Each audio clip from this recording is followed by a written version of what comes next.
7 years ago, I picked up a fallen girl. I poured all my resources into her, elevating her to the status of a top-tier celebrity. But she repaid my kindness with betrayal that she got involved with her assistant and used the media to trample me beneath her feet. Then I opened my eyes again, back to 7 years ago, just before I was about to find her. This time, when she looked at me with longing eyes, I turned a blind eye.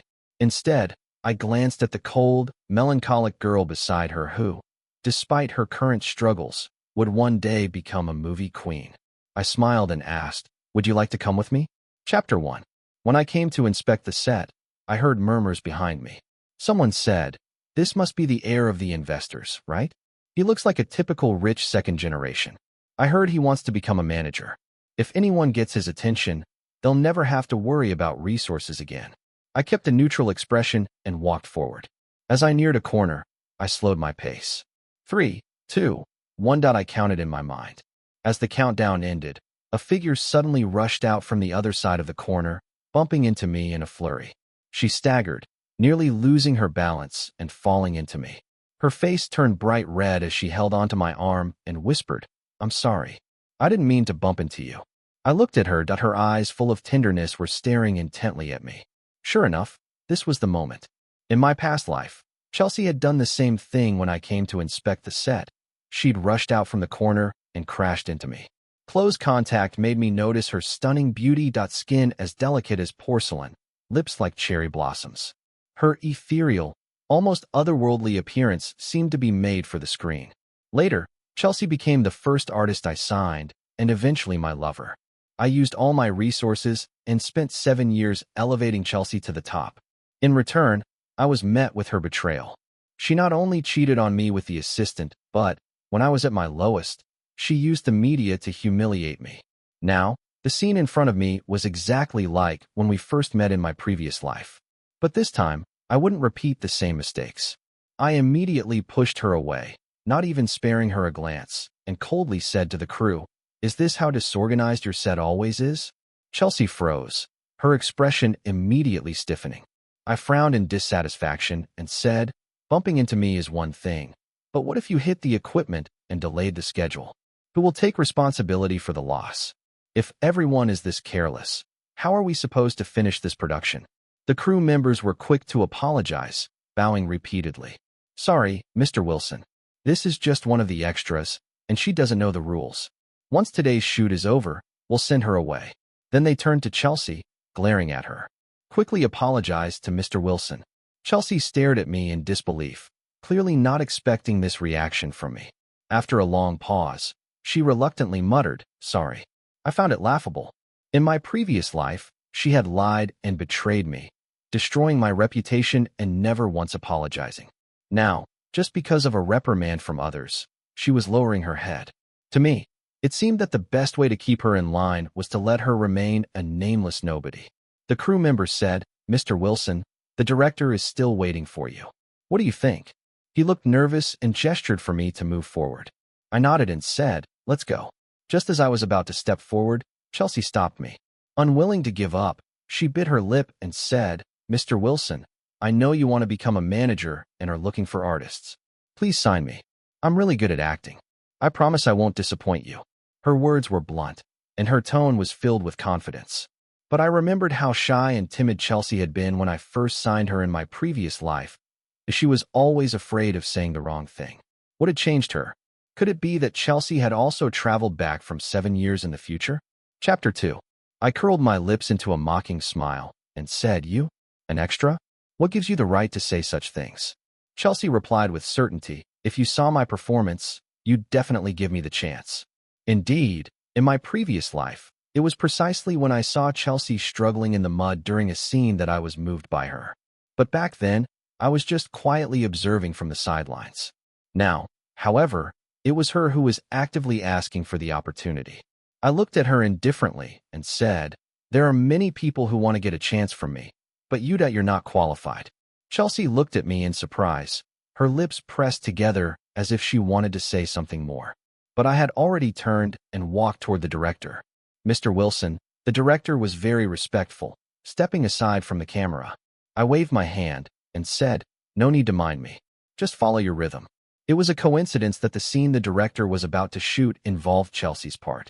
Though she was just an extra, her beauty earned her 3 lines, making her the leader among the extras. Noticing my gaze, Chelsea acted even more passionately. I, however, couldn't be bothered to watch her. Instead, my attention was drawn to a woman behind Chelsea.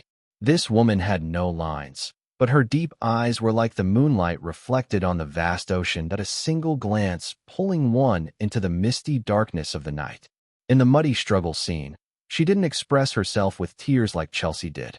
Instead, she used her trembling body and subtle facial expressions to sketch out a character that was unwilling to accept her fate, but still yearning for something more. No wonder she was destined to be the future movie queen, Ava. Even as an extra, her acting was already captivating. Unfortunately, in my previous life, after she won the Best Actress award, she fell into depression and tragically committed suicide by jumping off a building, gradually being forgotten by everyone. I stared at her for quite a while before finally recognizing her and matching her to the image in my memory. I never imagined I would encounter her here in this new life. Cut. At the director's call, the extras in the mud stood up. Chelsea moved especially quickly, eagerly wiping the mud off her face and looking toward me with anticipation. I only gave her a brief glance and then asked the director, "Do these extras have any other scenes?" The director replied, "No, that's all." He seemed to catch my meaning and asked, "Mr. Wilson, is there someone you have your eye on?" I smiled and nodded. "Indeed, there is one." Upon hearing this, the crew began whispering among themselves. Everyone knew that I was with the investors, and with my wealth and status, anyone I chose would not only avoid struggling for resources, but also be guaranteed to rise to fame. The director asked, "Who has caught Mr. Wilson's eye?" He instructed the extras to line up so I could get a better look. Chelsea stood closest to me, her head held high. Excitement and arrogance impossible to conceal in her eyes. Meanwhile, Ava seemed lost in thought, gazing off into the distance as though the whole situation had nothing to do with her. The director chuckled and said, "Mr. Wilson, just take whoever you like. These newcomers are all dreaming of their big break." With the eyes of the crowd fixed on me, I stood up. As I approached Chelsea, she beamed with hope and stepped forward, saying with a smile, "George, I knew you'd choose me." However, I didn't even spare her a glance as I walked right past her and stopped in front of Ava. I then reached out my finger, pointed at the cold, aloof girl, and said, "You come with me." The room was immediately filled with astonished murmurs. The gossip, admiration, and doubt from the crowd all rushed toward Ava. Amidst the commotion, Ava's previously sorrowful expression seemed to soften. She bit her lip and, after a long pause, incredulously asked, "You chose me?" "Yes," I answered, smiling at her. In my previous life, we didn't have much interaction, but I still remembered the deep regret I felt when I heard about her death. I had watched the movie she was in. She was not only stunningly beautiful, but also an exceptional actress. Every frown, every smile, every gesture of hers seemed to draw from her life experience, effortlessly pulling the audience into her world. A person like that was born to act. After finally reaching the top, why would she choose to take her own life? I felt sorrow for her. I was curious, and most of all, I didn't want to give up on the future movie queen. Chelsea said, "How is that possible?" She stared at me, eyes wide in disbelief, and rushed to stand in front of me, demanding, "George, how could you choose someone else? You should have chosen me." I frowned and said, "Choose you?" That's when I remembered Chelsea's presence. Looking at her now with no emotional filter, all I felt was disgust. I scoffed and said, "Who do you think you are?" Chelsea's body trembled as if she suddenly realized something. Her face turned pale as she scrutinized every inch of my expression, holding her breath and slowly asking, "George, you've returned?" Chapter 3. I calmly looked at Chelsea as if I were looking at someone intellectually challenged. The answer was already clear without needing to be spoken. Chelsea's face gradually twisted, and she yelled out in fury, "George, can you really be so heartless? Are you truly going to completely abandon me?" Just as she was about to go into a hysterical fit, Ava stepped forward and pushed her aside. Her tone was cold like ice as she said, "Playing the victim just because you weren't chosen? I truly admire your shamelessness. Your skin must be incredibly thick from all the care you put into it." Chelsea's eyes bulged with rage, and she raised her hand to slap Ava. But Ava swiftly grabbed her wrist, holding it tightly. The crew, who had already realized what was happening, rushed forward and dragged Chelsea away. One of them said, "Mr. Wilson is with the investors. He's our benefactor. You're just an extra, so don't stand here causing trouble." Chelsea was escorted out of the set. Before she left, she glared at me with a hateful look, but I no longer cared. Ava, on the other hand, stayed where she was, quietly observing me. Unlike her earlier cold demeanor when confronting Chelsea, she now looked a bit flustered and unsure. I smiled and said, "Go change, and then come with me." I nodded toward Ava, signaling her to meet me by the car. About 10 minutes later, she arrived. Ava had changed into a one-shoulder blue dress, which highlighted her graceful curves. She had probably just taken a shower, as her long hair was slightly damp, adding a softness to her previously cold aura. Such a unique quality that how had I not noticed it in my previous life? I opened the car door and called out to her, "Get in." However, Ava didn't move. She scrutinized me with a probing gaze as if trying to figure out my intentions. She asked, "Are you really going to sign me?" I replied, "Of course." She continued, "Then what are the conditions?" I answered, "A 7-year contract. The specific terms can be discussed with the legal team." She shook her head slightly and said, "I'm not asking about the contract conditions." Ava paused, as if thinking about how to phrase her question, and then in a low voice asked, "Are there any other conditions?" Now I understood what she meant. I couldn't help but smile. "Do you think I'm signing you because I want something from your body?" It wasn't hard to understand why she might think that. This was the entertainment industry, where everything was transactional. To gain something, one had to give something in return. Money and favors were common exchanges, and Ava certainly had the kind of face that could command such attention. I reassured her, "Don't worry. Aside from acting, I won't force you into anything you don't want to do." As soon as I said that, Ava visibly relaxed. There were only the two of us here, and if I had an ulterior motive, there was no need for me to hide it or deceive her. Yet she still had a question.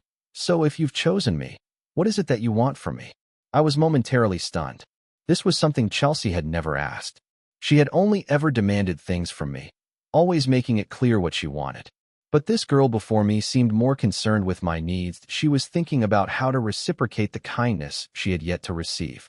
My heart softened as I looked into her eyes, and I said seriously, "Just act well, live well. That's all." Ava was taken aback. She probably hadn't expected such a simple answer. After a moment, she finally relaxed, and for the first time since we'd met, a smile appeared on her face. She smiled gently and said, "Then it's a deal. I'll be your artist, my manager." Chapter 4. Ava signed a 7-year contract with me. After the signing, the first resource I offered her was the lead role in a low-budget campus drama. This was the same resource I had given to Chelsea in my previous life, and she had gained popularity from it, earning the title of campus goddess.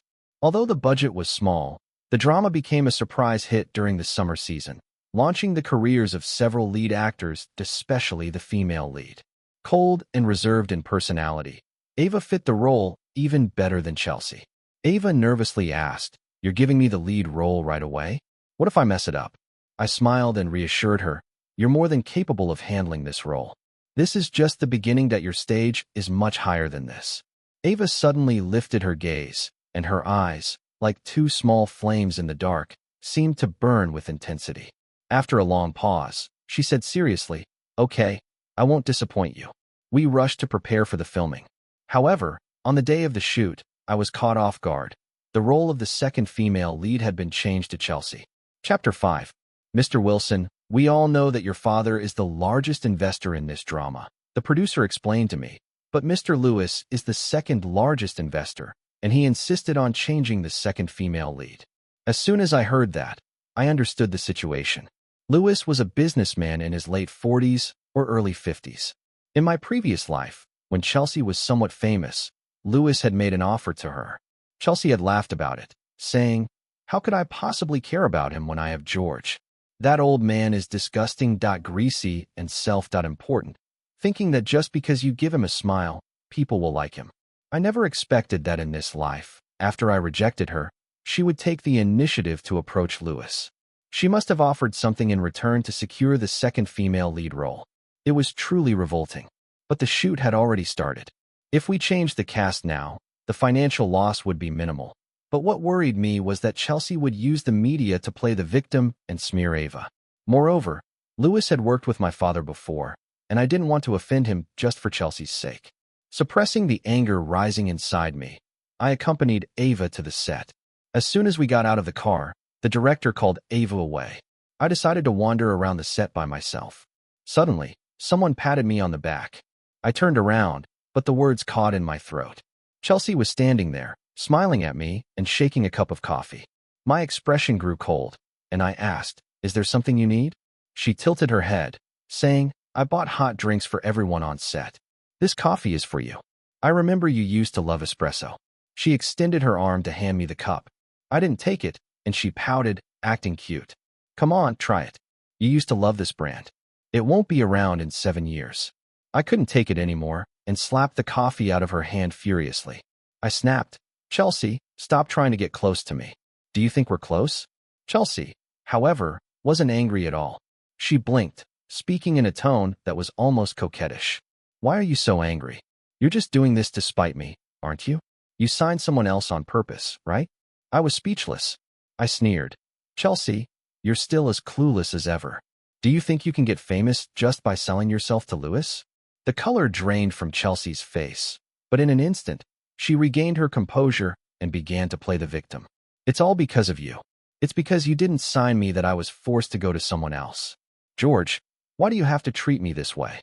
I know you're mad at me, but that was all in the past. Why don't we just start over? To be honest, the one I've always loved is you." She spoke as though she were the victim, implying that it was me who had pushed her into someone else's bed. It was utterly absurd. I laughed and said, "Chelsea, stop with these useless tricks. Let's be honest that you came to me with all this pretentious talk just to ask me to cast you as the lead, right?" I mercilessly exposed her false front, looking down on her with disdain. "I used to think you and that assistant were in love, but turns out, before he even showed up, you were already in the arms of an old man. Do whatever you want with yourself, I don't care. But if you keep pestering me, I'll make sure you don't even get the second female role." I turned to walk away, but Sophie suddenly screamed in hysteria. "Do you think Clara is such a good person? Do you know her past? I'll tell you that her dad was a rapist, and her mom was a sex worker. Her dad raped her mom, and when he went to prison, he died there. Her mom, unable to care for her, wanted to throw her away, wishing she could just leave her to die. Someone who grew up in such an environment, how could she be a good girl? She might be rotten to the core." I stopped in my tracks and turned to look at her coldly. Sophie froze under my gaze, lowering her voice. She bit her lip and said, "George, Clara has psychological issues. She'll probably commit suicide one day. You signed her, and in the end, it'll all be for nothing." I was burning with fury. Before she could finish, I kicked her to the ground. Sophie collapsed onto the floor, looking up at me with a wounded expression. "George, that you actually kicked me?" I smiled coldly, my voice full of malice. "None of my people get to be criticized by you. If you don't get it, not only will I kick you, but I'll also dance on your grave." Sophie's eyes were filled with shock. It was probably only then that she finally woke up from her fantasy of trying to win me back.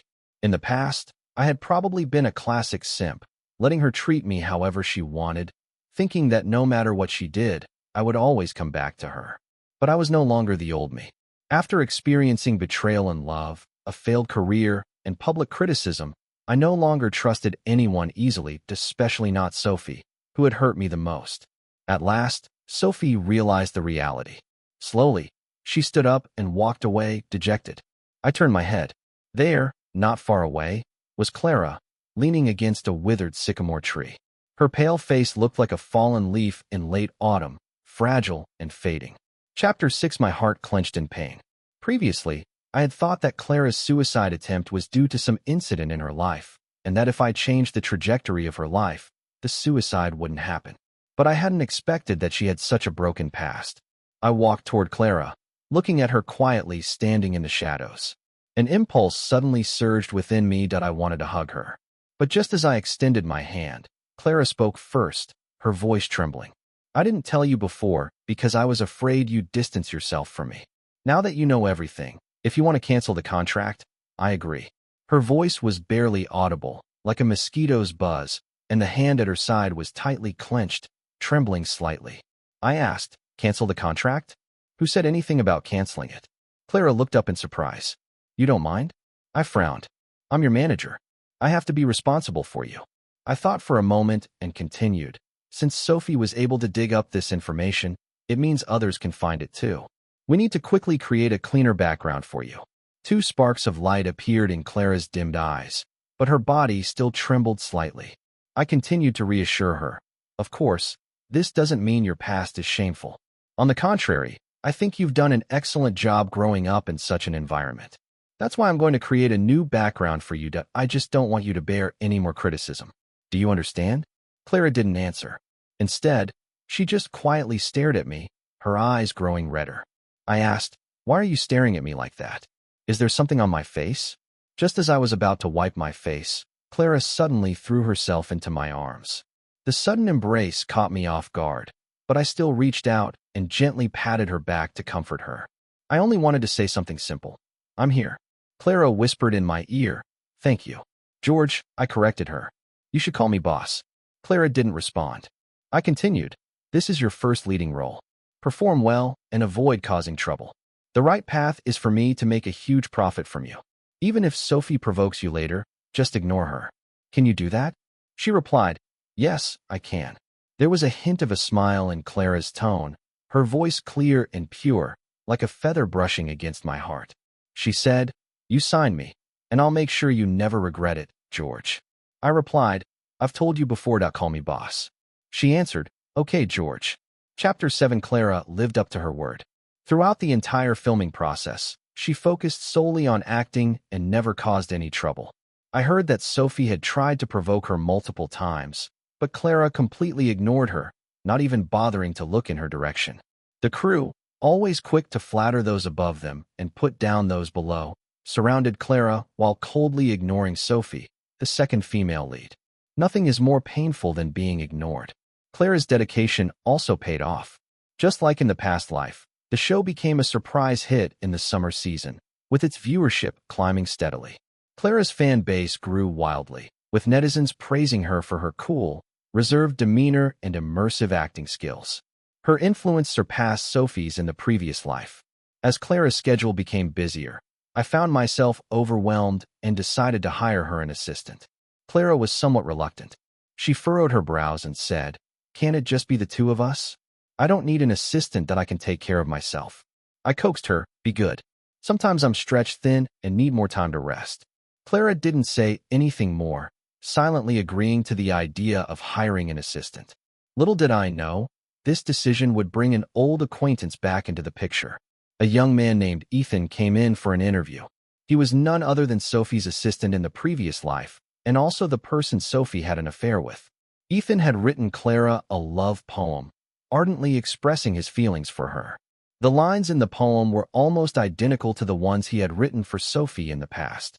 One of the lines, "Others may be captivated by your beauty on stage, but I see the true you beneath your delicate makeup. Compared to a body that will eventually wither, I care more about whether your soul is truly happy." It's laughable that Sophie had once been so moved by this poem. Apparently, the poem wasn't just written for her, it was a blanket throw. Ethan had used sweet words and a warm, nice guy persona to win Sophie's heart. The two of them had been secretly seeing each other behind my back, unwilling to give up the resources I provided, yet also sneaking around as an illicit couple. Until one day, my father's group suffered a major investment failure and declared bankruptcy. Ethan immediately convinced Sophie to ditch me and withdraw from the film company we had co-founded. This move nearly brought me to ruin.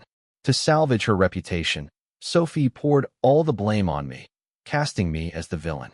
At that time, I had no resources left to fight back and had to endure the unjust insults from Sophie's fans. Everything in my life fell apart. In the previous life, my fall from grace had been directly linked to Ethan. Even though in this life I had gotten involved in my father's company to prevent such mistakes, Ethan's appearance still made me uneasy. I wondered, how would Clara feel about him? I quietly waited outside the interview room. By the final round, the remaining candidates were all to be chosen by Clara. I heard Ethan's magnetic voice inside. "Clara, did you read the letter I wrote you?" Clara's voice was neutral as she replied, Yes. Thank you for your affection. Ethan sounded eager. Then let me be by your side. Let me protect and care for you. Clara didn't speak for a moment. I held my breath in the silence, feeling a slight sweat on my palms. Then, I heard Clara's response. Her voice was cold as she said, "If this letter is from a fan, I appreciate it. But as a member of the team, this kind of behavior is inappropriate. Personal feelings shouldn't be mixed with work. Don't you know that?" Ethan, embarrassed, quickly tried to backpedal. "But my feelings for you are sincere, as the sun and moon can witness. I'm even willing to do anything for you. If you give me a chance, I'll prove it to you." His voice was earnest, but Clara rolled her eyes and said, "Save your flowery words. The more you say you like me, the more I'll reject you because I already have someone I like, and he's in our team." My heart skipped a beat, then started pounding wildly. Our team, isn't it just Clara and me? She likes me. When did that happen? I forced myself to calm down. After Sophie's betrayal, I needed to be more cautious with emotions. Besides, Clara was my artist. Business had to come first. I rubbed my temples and decided to act like I hadn't heard anything. But when Ethan left, I had someone send him off and, somewhat intentionally, hinted to him that Sophie's studio was also hiring assistants. Let's see how this couple, so deep in love, would turn out in the end.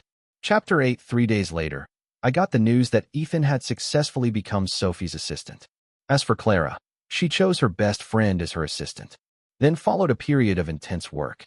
Clara had countless offers, and I helped her pick a few big hits from the past that had both solid viewership and good reviews, helping her secure her footing in the industry. Clara was someone who had a genuine passion for acting. She didn't take on trashy roles just for the paycheck. Whether it was a lead or a supporting role, she threw herself fully into it. Although she didn't rise to fame as quickly as the Traffic stars, her reputation grew steadily.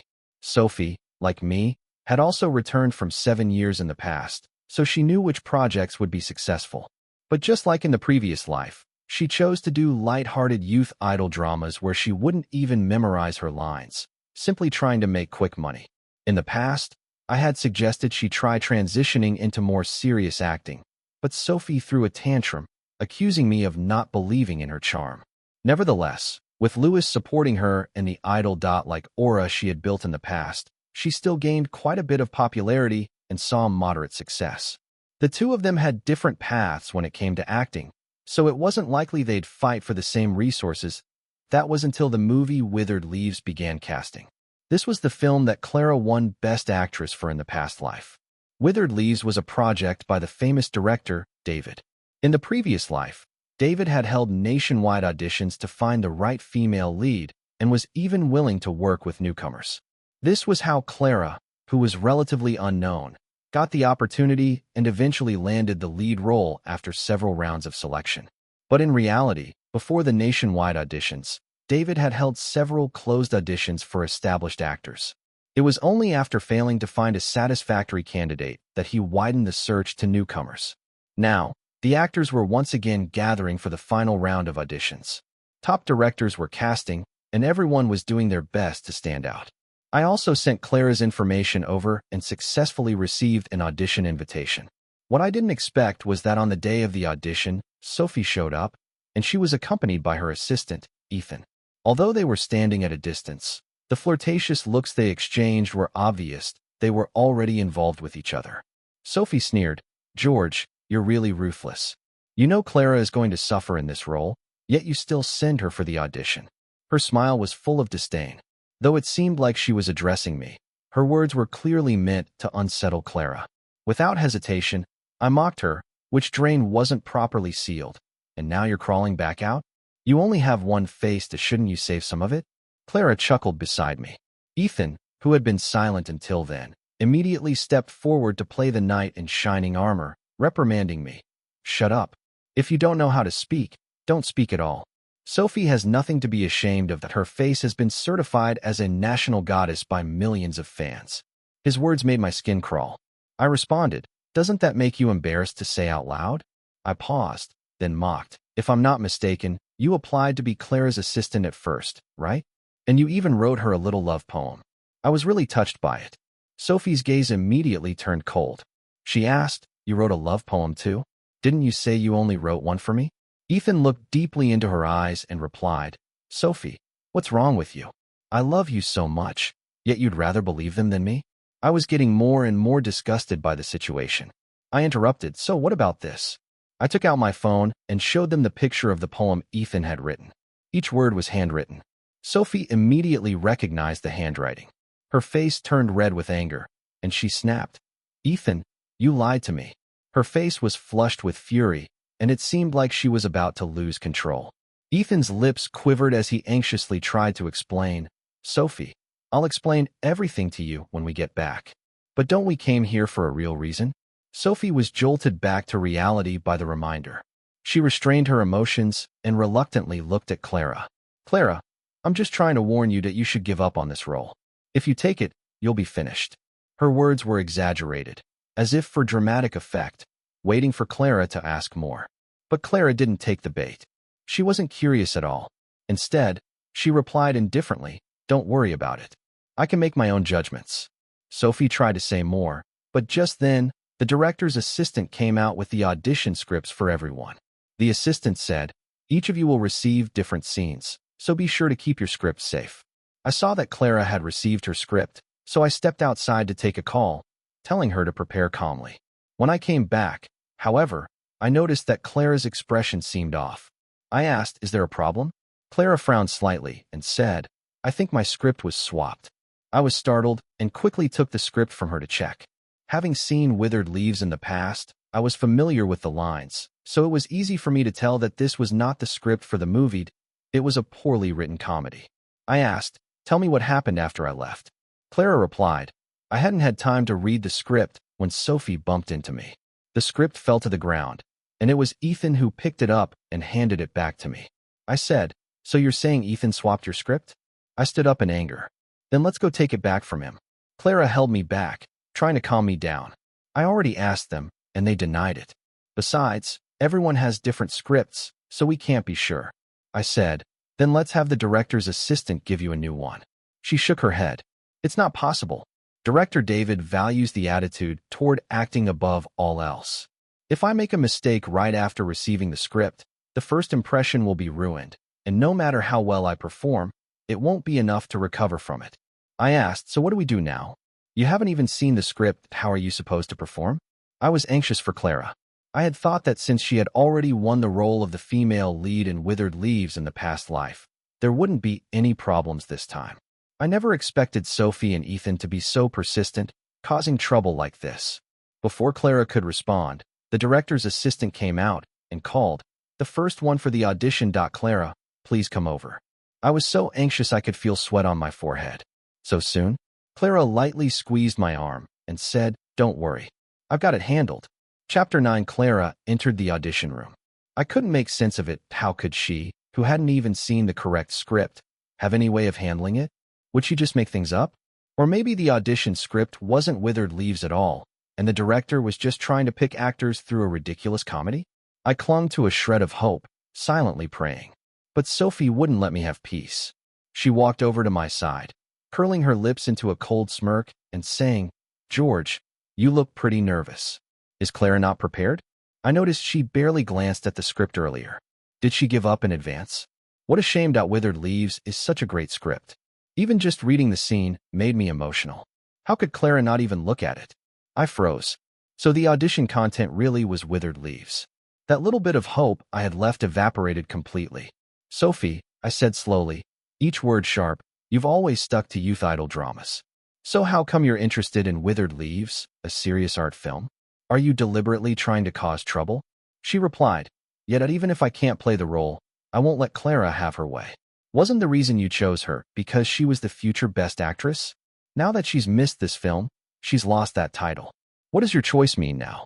Her malicious intent was clear as day. The script had definitely been swapped by her, and Ethan. No doubt about it. I sneered, How foolish. You think Clara is just a pretty face like you? She won that Best Actress award not by accident, but by her acting skills. Even without Withered Leaves, she'll find other roles. Besides, who gave you the right to decide she's already missed Withered Leaves? Before Sophie could respond, the door to the audition room opened. But it wasn't Clara who walked out, it was the director's assistant. He said, Everyone, sorry to keep you waiting. I have an announcement to make. The assistant raised his voice, his tone apologetic but filled with excitement as he said, Director David has found the actress he was looking for. No need for the others to continue the audition. Feel free to head back. We apologize for any inconvenience. The moment those words left his mouth, the room exploded in chatter. People whispered, does that mean we won't be seeing anyone else? Is there some sort of insider story behind this? Do you think Clara got the role? That would be expected. With someone like Director David, there's no need for any insider gossip. He has full authority to make the decision himself. Wow, she must have performed so well for him to make the decision right away. Sophie and Ethan, who had been so full of arrogance just moments ago, turned pale as paper. I couldn't help but smile, feeling a sense of satisfaction amidst the murmurs around me. It wasn't until a long while later that Clara emerged from the audition room, walking alongside Director David. The admiration the director had for her was apparent. He said, I thought finding the right actress for the female lead would be the hardest part. I was prepared for a long battle, but after seeing Clara's performance, I knew I'd found her. The director looked at me with a smile, extending his hand. You must be Clara's agent, right? If everything looks good, we can finalize the contract this week. I held back my grin, replying politely, of course, no problem. Thank you for recognizing Clara. Director David personally escorted Clara and me out, and we spent the time chatting about the script and the characters. Clara responded with ease, impressing me further. Behind us, Sophie and Ethan stood dumbfounded, racking their brains trying to figure out what had gone wrong. Chapter 10, I couldn't make sense of it either. So as soon as we got in the car, I couldn't wait to ask Clara, you didn't even see the script, how did you pull off the audition? Clara tilted her head with a haughty air, a slight ripple passing through her cool expression as her cheeks flushed just a little from her smile. She replied, who said I didn't see the script? I just didn't look at it earlier. I thought back to how Clara, the moment she opened the script, immediately knew that this wasn't Withered Leaves. That meant she already knew what the lines from Withered Leaves should look like. I asked, did you get the script in advance? Clara shook her head. No. My heart skipped a beat, and another bold theory surfaced in my mind, but I wasn't sure how to express it. Clara seemed to read my thoughts. Slowly, she spoke. Yes, Georgia, you guessed it. I'm also from the future. I felt as if I had been struck by lightning. No wonder Sophie had kept insisting that Clara would die if she acted in Withered Leaves, but Clara hadn't shown the slightest curiosity. It was because she had experienced it firsthand, which is why she remained so calm. But why did she end up committing suicide in her past life? Clara took a deep breath, her voice sinking into the depths of the past as she began. You've already heard from Sophie about my background. My mother always hated me. I've lost count of the number of times she tried to kill me and failed. When I grew older, she didn't try to kill me anymore. She was always cold, always full of hatred. At that time, I thought it was because I wasn't good enough or successful enough, that's why she despised me. I thought if one day I could become her pride, maybe she'd finally look at me. So I started from being a small supporting character and eventually got the chance for Withered Leaves. But when I won the Best Actress award and finally had flowers and applause, I went back to see her only to hear her say, "Go die." In that moment, all my beliefs collapsed. I realized that no matter how hard I tried, I didn't deserve even a little bit of love. I had nothing to rely on in this world and nothing worth holding on to. Depression hit, and I jumped off a building. But unexpectedly, fate gave me a second chance. The day you came to the set, I had planned to finish that scene and then leave the entertainment industry forever. But you chose me. That never happened in my past life. I realized something had changed. You trust me, support me, and stand by me unconditionally. There were times I thought you'd abandon me like everyone else, but you didn't, George. You reignited my passion for life. I won't feel hopeless anymore. How could I leave this world when you're here with me? My heart stirred. Each of her words struck deep within me. To be trusted and to trust someone else, that what a beautiful thing that is. I once thought that being given a second chance was just to correct mistakes and get back on track. Now I realize that it's a chance to gather up the broken pieces of myself and make them whole, learning to cherish myself in the process of being reborn. For both me and Clara. George, Clara suddenly spoke. I have one request. I asked, what is it? Clara's eyes were clear, her peach blossom gaze silently looking at me. She said, in my past life, I won the Best Actress trophy, but I was always alone. This time, could you please be there for me offstage? In this new life, I want to experience something different. I smiled and answered without hesitation, of course. I'll be with you in every moment you need me. Chapter 11. Clara smoothly joined the set of Withered Leaves, and the intense filming began. I wasn't idly waiting either. Sophie and Ethan had thrown such a big obstacle in my way. How could I just let it slide? I had already gathered enough evidence of their messy affairs and found a reliable middleman to pass the information on to Lewis. Lewis wasn't like me, soft-hearted and lenient. He had always treated Sophie, this internet star, as a mere plaything, someone who was obedient and easy to manipulate. But when she dared to cheat under his nose, he was never going to let it slide. Lewis immediately pulled all his investments from her, and the endorsement deals were canceled one by one. Soon after, the scandal broke. Sophie was being kept by a wealthy sponsor, and her affair with her assistant was exposed. Her idol image shattered overnight, and the internet was flooded with criticism. I then took advantage of the situation and exposed the surveillance footage of Sophie and Ethan switching Clara's script. This wasn't just a scandal anymore. It was a matter of professionalism and ethical standards.